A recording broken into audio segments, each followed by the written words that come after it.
Good morning students. आज हम start करते हैं साइक्लिक ग्रुप से। साइक्लिक ग्रुप्स क्या होते हैं उसकी हम डेफिनेशन बाद में देखेंगे, उसके पहले हम एक थ्योरम देखते हैं।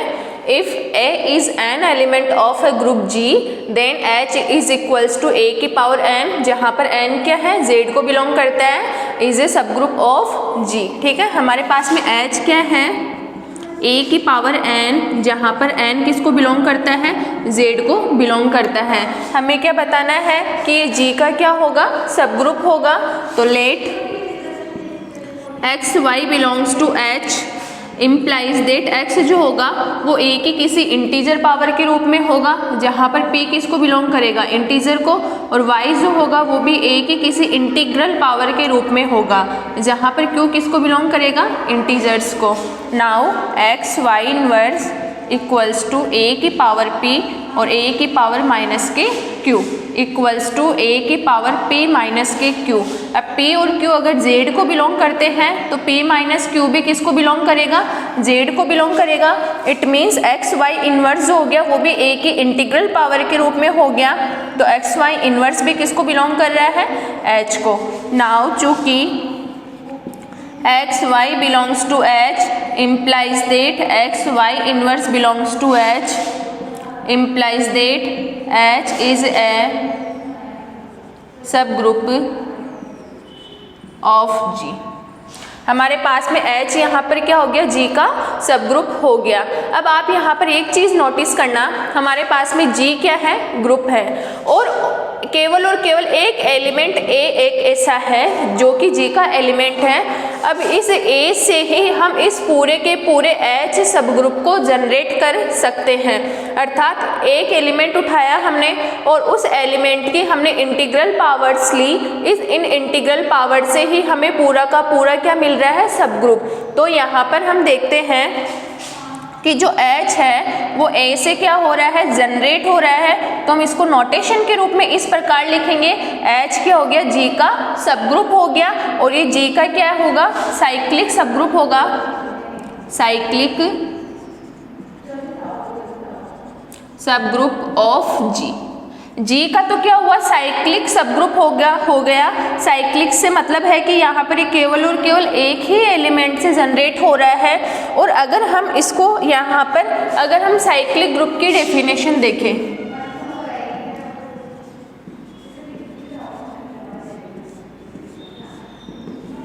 यहाँ पर जो ये H is equals to A है, ये G का तो साइक्लिक सब ग्रुप कहलाएगा, लेकिन ये अपने आप में खुद एक ग्रुप होगा, ये एक खुद अपने आप में ग्रुप होगा तभी तो ये सब ग्रुप कहलाएगा। तो G का तो हो गया साइक्लिक सब ग्रुप, लेकिन ये अपने आप में खुद में ही क्या है एक साइक्लिक ग्रुप है। तो इसकी डेफिनेशन हम देखते हैं,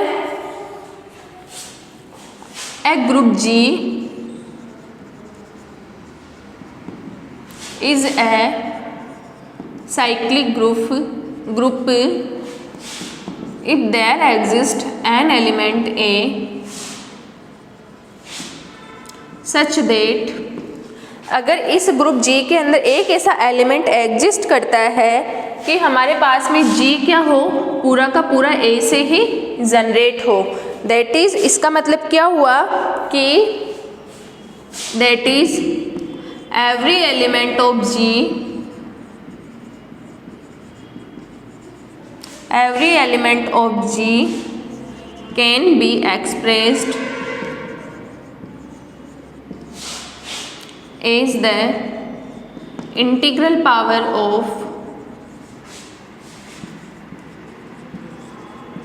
of element A। ठीक है, तो हमारे पास में G यहाँ पर क्या होगा साइक्लिक ग्रुप होगा जो कि A के द्वारा जनरेट होगा, अर्थात इस ग्रुप का प्रत्येक एलिमेंट A की इंटीग्रल पावर के रूप में एक्सप्रेस्ड किया जा सकता है।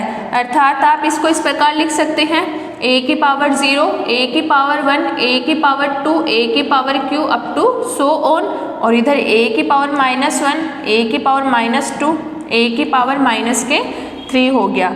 जब हमारे पास में क्या हो अगर बाइनरी ऑपरेशन एडिशन होती है, इन दैट कंडीशन यहाँ पर A की पावर 0 आइडेंटिटी एलिमेंट होता है, और जब बाइनरी ऑपरेशन एडिशन हो तो आइडेंटिटी एलिमेंट 0 A स्क्वायर को हम A प्लस A लिखेंगे तो 2A ए क्यूब क्या बन जाएगा 3a, और इधर a की पावर -k1 बन जाएगा -a, और a की पावर -2 को आप क्या लिख सकते हो a इनवर्स का होल स्क्वायर, और जब एडिशन प्लस हो तो a inverse plus a inverse किसके इक्वल हो जाएगा, और a इनवर्स यहाँ पर किसके इक्वल होता है -a के। जब हमारे पास में बाइनरी ऑपरेशन क्या होती है, एडिशन होती है, तब a इनवर्स -a के इक्वल होता है, -a का square equals to -a plus -a क्या हो जाएगा -2a -3a। ये हमारे पास में साइक्लिक ग्रुप हो गया, जहाँ पर जी का प्रत्येक एलिमेंट केवल और केवल एक एलिमेंट की इंटीग्रल पावर के रूप में, जिसको जहाँ पर जी का जो प्रत्येक एलिमेंट होगा वो ए की इंटीग्रल पावर के रूप में लिखा जा सकता है। और यहाँ पर जब हमारी बाइनरी ऑपरेशन एडिशन हो जाती है, इन दैट कंडीशन ग्रुप का प्रत्येक एलिमेंट क्या हो जाएगा, इस प्रकार से हो जाएगा। अब हम देखते हैं कुछ एग्जाम्पल साइक्लिक ग्रुप के।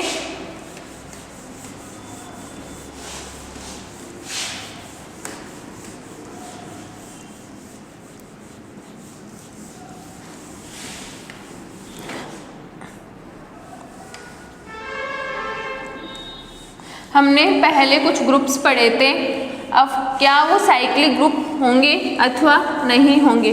साइक्लिक ग्रुप होने के लिए क्या ज़रूरी है कि कम से कम एक ऐसा एलिमेंट हो कि उसका प्रत्येक एलिमेंट उस एलिमेंट की इंटीग्रल पावर के रूप में लिखा जा सकता हो। इन दैट कंडीशन हम कह सकते हैं कि जो हमारा वो ग्रुप होगा वो क्या होगा, साइक्लिक ग्रुप होगा। तो हमारे पास में एक एग्जाम्पल है 1 ओमेगा, ओमेगा स्क्वायर और इंटू मल्टीप्लाई के अंदर, ठीक है। ये हम पहले देख चुके हैं कि क्या होगा, ग्रुप होगा। नाउ हम देखते हैं कि इसके जनरेटर कौन कौन से होंगे। जनरेटर का मतलब है कि यहाँ पर g is equals to a, तो यहाँ पर g जो g का प्रत्येक एलिमेंट a की इंटीग्रल पावर के रूप में लिखा जा सकता है। तो यहाँ पर जो a होगा वो g का क्या होगा, जनरेटर होगा, और इस ग्रुप के जनरेटर होंगे ओमेगा और ओमेगा स्क्वायर। हम देखते हैं ओमेगा की पावर 1 ओमेगा, ओमेगा की पावर 2 ओमेगा स्क्वायर, और ओमेगा की पावर क्यूब किसके इक्वल होता है 1 ओमेगा ओमेगा स्क्वायर। हमें ग्रुप का प्रत्येक एलिमेंट मिल रहा है ओमेगा की इंटीग्रल पावर करने पर। नाउ हम देखते हैं ओमेगा स्क्वायर की पावर 1 ओमेगा स्क्वायर की पावर 2 ओमेगा 4 होता है, जिसको हम लिख सकते हैं omega cube into omega is equals to omega square की पावर 1 हो गई, ओमेगा स्क्वायर की पावर 2 हो गई, ओमेगा स्क्वायर का क्यूब। इसको आप लिख सकते हो ओमेगा क्यूब का स्क्वायर, 1 का स्क्वायर इक्वल्स टू 1, क्योंकि ओमेगा क्यूब की वैल्यू कितनी होती है 1 होती है। जब आपने ओमेगा की पावर 1 करी ओमेगा मिला, ओमेगा की पावर 2 करी ओमेगा स्क्वायर मिला, ओमेगा की पावर 3 करी ओमेगा क्यूब 1 के इक्वल मिल गया। ओमेगा स्क्वायर की पावर 1 ओमेगा स्क्वायर की पावर 2 ओमेगा स्क्वायर की पावर 3 आपको 1 मिल गया। तो 1 ओमेगा स्क्वायर आपको तीनों के तीनों एलिमेंट मिल गए। नेक्स्ट एग्जांपल हम देखते हैं 1 -k1 आयोटा और -k आयोटा और मल्टीप्लाई के अंदर। तो इसके जनरेटर भी होंगे, 2 होंगे, आयोटा और -k आयोटा। हम देखते हैं आयोटा की power 1 iota square -k1, iota cube क्या मिलेगा -k आयोटा, और आयोटा 4 की वैल्यू मिलेगी 1। तो 1 -1 आयोटा और माइनस आयोटा। नेक्स्ट हम देखते हैं माइनस आयोटा की power 1 iota square -1 minus iota cube equals to +k iota और -k आयोटा 4 इक्वल्स टू 1। तो 1 -1 आयोटा और माइनस आयोटा। तो हम क्या देख रहे हैं, इसके जनरेटर कौन कौन से हो गए, आयोटा और -k आयोटा, 2 जनरेटर हो गए इस ग्रुप के हमारे पास में। नेक्स्ट एग्जांपल हम देखते हैं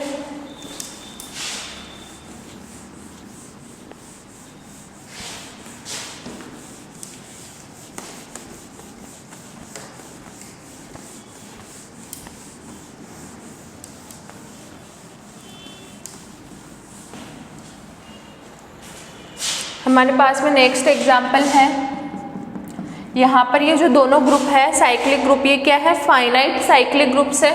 नेक्स्ट एग्जाम्पल हम देखते हैं Z जो कि क्या है, इनफाइनाइट साइक्लिक ग्रुप। ठीक है, तो इसके दो जनरेटर होंगे, 1 और -1। आप देख रहे हो 1 की पावर जब 0 करोगे क्या मिलेगा, आइडेंटिटी एलिमेंट 0, 1 की पावर 1 1, 1 की पावर 2 करोगे क्योंकि यहाँ पर ऑपरेशन क्या है, एडिशन है, तो 1 स्क्वायर का मतलब कितना हो जाएगा 2, और 1 क्यूब का मतलब हो जाएगा 3। नाउ 1 की पावर -1, 1 का इन्वर्स एलिमेंट एडिशन में क्या मिलेगा, -1, 1 की पावर -2, इसको आप लिख सकते हो 1 इन्वर्स का स्क्वायर, और 1 का इन्वर्स होता है -1 का स्क्वायर, और आप इसको इस प्रकार से लिख सकते हैं, तो आपको मिल जाएगा -2। तो आपको सारे एलिमेंट मिल जाएंगे 0 1 2 3 -1 -2। कब मिल जाएंगे, जब आप 1 की इंटीग्रल पावर लोगे। सिमिलरली जब आप -1 की इंटीग्रल पावर लोगे तो -1 का स्क्वायर -2, -1 का क्यूब कितना मिलेगा, -3, और -1 की पावर 0 कितना मिलेगा, 0, आइडेंटिटी एलिमेंट, -1 की पावर -1 का इन्वर्स। ठीक है, तो -1 का इन्वर्स किसके इक्वल होता है, 1 के, -1 का स्क्वायर -2, तो -1 का स्क्वायर की इन्वर्स की पावर 2, और -1 का इन्वर्स होता है 1 का स्क्वायर, और 1 + 1 बराबर के 2। तो आपको सारे एलिमेंट मिल जाएंगे 0 1 2 अप टू सोन, इधर -1 -2 और -3। तो आप क्या देख रहे हैं कि इनफाइनाइट साइक्लिक ग्रुप है, यहाँ पर दो जनरेटर है, 1 और -1। नेक्स्ट एग्जाम्पल हम देखते हैं, Z4 = 0 1 2 3 और +4। इसके भी दो जनरेटर होंगे हमारे पास में, 1 और 3।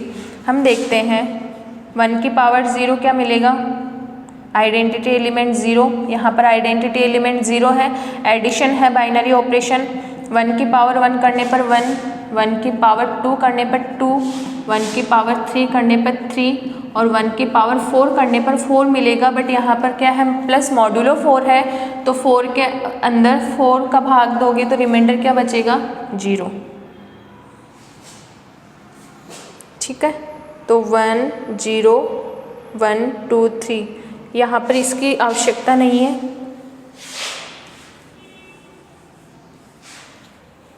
1 की पावर 1 2 3 और 0 मिल गया आपको, ये इसका मतलब है कि 1 तो इसका जनरेटर होगा ही होगा। नेक्स्ट हम देखते हैं,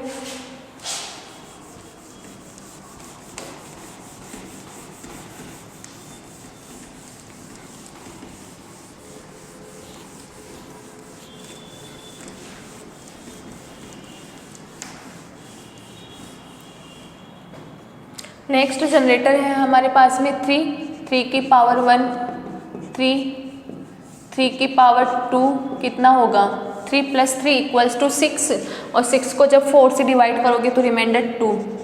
3 की पावर 3 कितना होता है, 9, और 9 को जब 4 से डिवाइड करोगे तो रिमाइंडर कितना बचेगा, 1, और 3 की पावर 4 कितना मिलता है, 12 को 4 से डिवाइड करने पर रिमाइंडर 4 मिलेगा। तो 0 0 1 2 3 हमें चारों के चारों एलिमेंट मिल गए। इट मीन्स यहाँ पर क्या हो गए, 2 जनरेटर हो गए। नेक्स्ट हम देखते हैं properties of cyclic groups.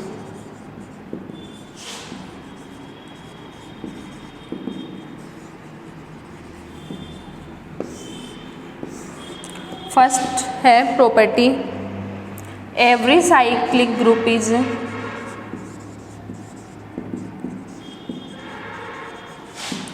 Abelian, अर्थात प्रत्येक चक्रीय समूह क्या होता है, आबेली समूह होता है। Let G = A is cyclic group. Now X और Y किसको बिलोंग करते हैं, G को, तो X जो होगा वो A की इंटीग्रल पावर के रूप में, Y भी जो होगा वो A की इंटीग्रल पावर के रूप में लिखा जा सकता है, जहाँ पर P Q किसको बिलोंग करेंगे, इंटीजर्स को। तो x y = a की पावर p, a की पावर q, a की पावर p + q, आप इसको लिख सकते हो q + p, p plus Q, Q plus P के इक्वल होता है a की पावर q इंटू a की पावर p, और ये हो गया y x।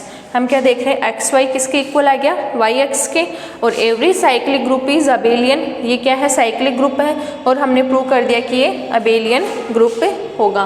बट जो इसका जो कन्वर्स होता है, क्या अगर हमारे पास में प्रत्येक साइक्लिक ग्रुप अगर अबेलियन ग्रुप है तो क्या प्रत्येक अबेलियन ग्रुप भी साइक्लिक होगा, और अगर नहीं तो क्या हम कोई एग्जाम्पल ऐसा सोच सकते हैं जो कि अबेलियन ग्रुप तो है बट साइक्लिक नहीं होगा। तो ऐसे हमारे पास में बहुत सारे एग्जाम्पल मिल जाएंगे जो कि अबेलियन है बट साइक्लिक नहीं होगा, converse will not be true.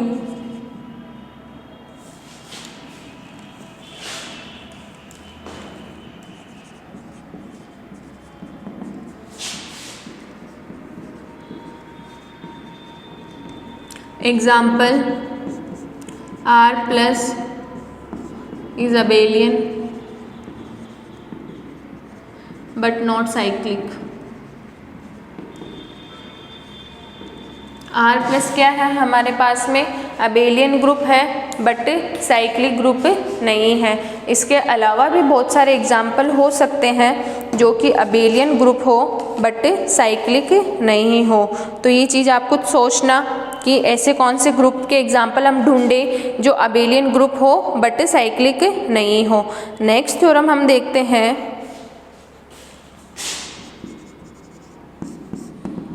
If A is generator of cyclic group G, then A inverse is also generator of cyclic group G। अगर हमारे पास में G साइक्लिक ग्रुप है और A अगर उसका जनरेटर है तो A इन्वर्स भी उसका जनरेटर होगा।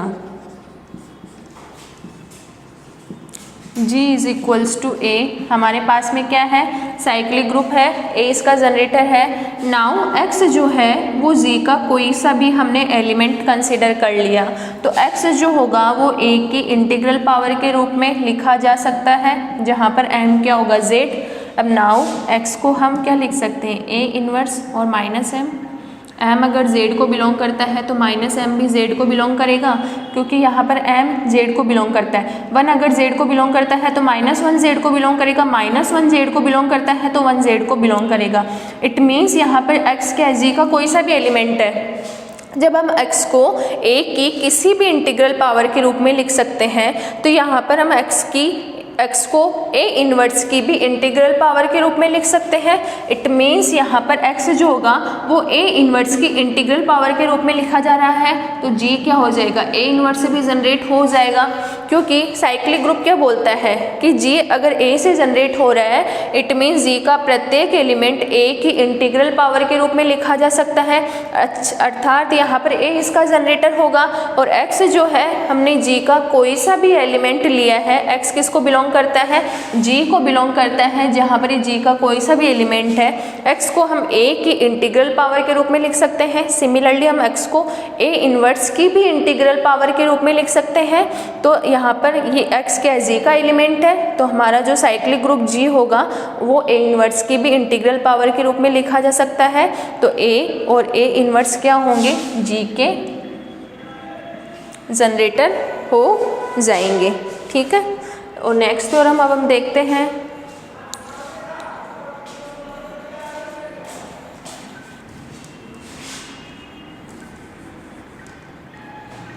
G अगर A के रूप में है implies that G equals to A inverse, अर्थात अगर A G का जनरेटर होगा तो उसका इन्वर्स भी क्या होगा, G का जनरेटर होगा।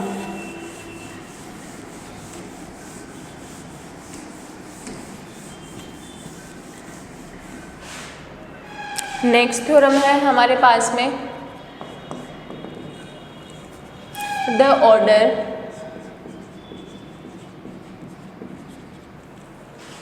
Order of a finite cyclic group is equal to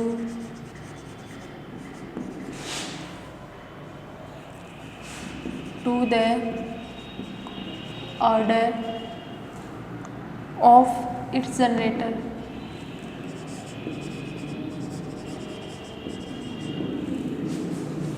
The order of a finite cyclic group is equal to the order of its generator। अर्थात हमारे पास में G क्या है, फाइनाइट है और साइक्लिक ग्रुप है।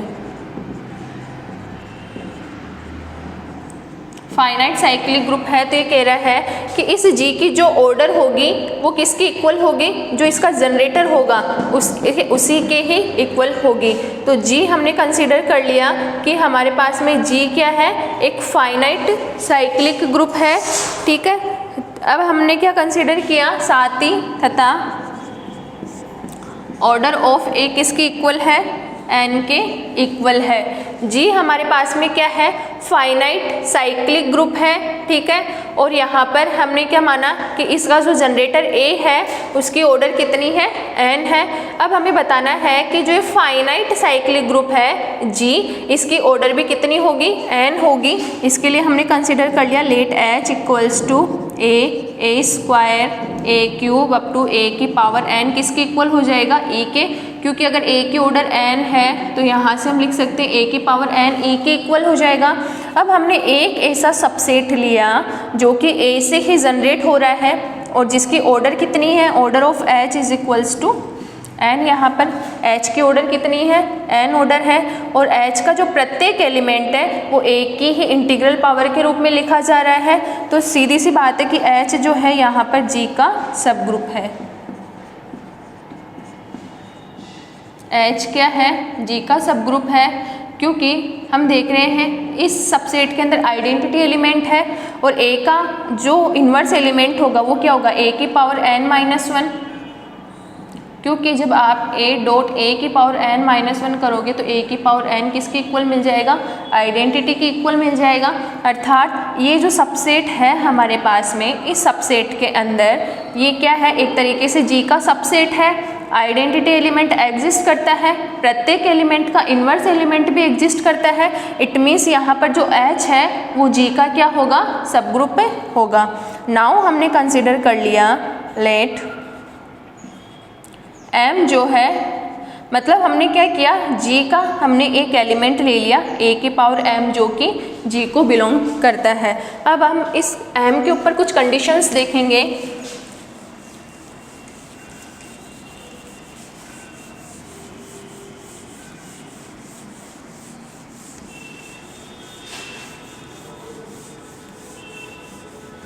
केस फर्स्ट, इफ़ m की वैल्यू अगर n के इक्वल या n से छोटी हुई, इन दैट कंडीशन जो हमारा a की पावर m होगा वो h को भी बिलोंग करेगा, और a की पावर m g को बिलोंग करता है या h को बिलोंग करता है, तो g क्या हो गया, h का सबसेट हो गया। और अगर h g का सब ग्रुप है तो h तो g का सबसेट है ही सही, तो यहाँ से g इक्वल्स टू h और ऑर्डर ऑफ h किसके इक्वल है, n के ऑर्डर ऑफ g के इक्वल आ जाएगा। केस सेकंड, जब m की वैल्यू n से बड़ी हो तब हम m को लिख सकते हैं n³ प्लस के r के फॉर्म में, जहाँ पर q और r दोनों ही इंटीजर को बिलोंग करते हैं और r की जो वैल्यू होती है वो इस टाइप से होती है, जहाँ पर r रिमाइंडर होता है a की power m equals to a की power n³ plus k r, a की पावर n³ इंटू a की पावर r, a की पावर n क्या है, a की पावर q इंटू a की power r equals to a की पावर r, और r क्या है, 0 से लेकर n तक है। और हम यहाँ पर देख रहे हैं कि 1 2 3 1 से लेकर n तक है, 1 से लेकर n, और इस a की पावर n किसके इक्वल है, e के इक्वल है। तो यहाँ पर जब आप a की पावर 0 करोगे तो आइडेंटिटी मिल जाएगा, और n से छोटा आ रहा है तो ये भी किसको बिलोंग करेगा, h को बिलोंग करेगा। इम्प्लाइज दैट a की power m belongs to h। हम लेके चले थे a की power m belongs to g, तो यहाँ से g h का सबसेट हो गया और h g का सब ग्रुप है ही सही। इम्प्लाइज दैट g बराबर के h तो ऑर्डर ऑफ H बराबर के ऑर्डर ऑफ G बराबर के N हो गया। तो हमारे पास में क्या है कि अगर हमारे पास में G कोई फाइनाइट साइक्लिक ग्रुप है तो इस साइक्लिक ग्रुप में इसके जनरेटर की जो ऑर्डर होगी वही इसी ग्रुप की ऑर्डर होगी, अर्थात इस G की जो फाइनाइट है साइक्लिक ग्रुप है तो ये जो फाइनाइट नंबर है वही जो ये फाइनाइट नंबर जो होगा वो का वही नंबर, या अर्थात ये कि ये ऑर्डर क्या होगी, इसके जनरेटर की ऑर्डर होगी। तो हमने इसकी जनरेटर की ऑर्डर n लेके चले, फिर हमने क्या किया, एक ऐसा सबसेट लिया G का जिसको हमने बताया कि वो G का क्या होगा, सब ग्रुप होगा, और इसकी ऑर्डर हमने n कंसीडर कर ली। देन इसके बाद में हमने दो केस लिए जिसके अंदर एक बार m को n के इक्वल छोटा बताया, एक बार ग्रेटर देन n बताया, और दोनों केसेस में हमने G को H के इक्वल बता दिया। इससे हमारे पास में क्या आ गया, अगर दोनों के दोनों ही सेट या दोनों ग्रुप अगर आपस में इक्वल है तो इनकी ऑर्डर भी इक्वल होगी, अर्थात इस ऑर्डर ऑफ G किसके इक्वल हो जाएगा, n के इक्वल हो जाएगा। नेक्स्ट थ्योरम हम कल देखेंगे। Okay, thank you so much.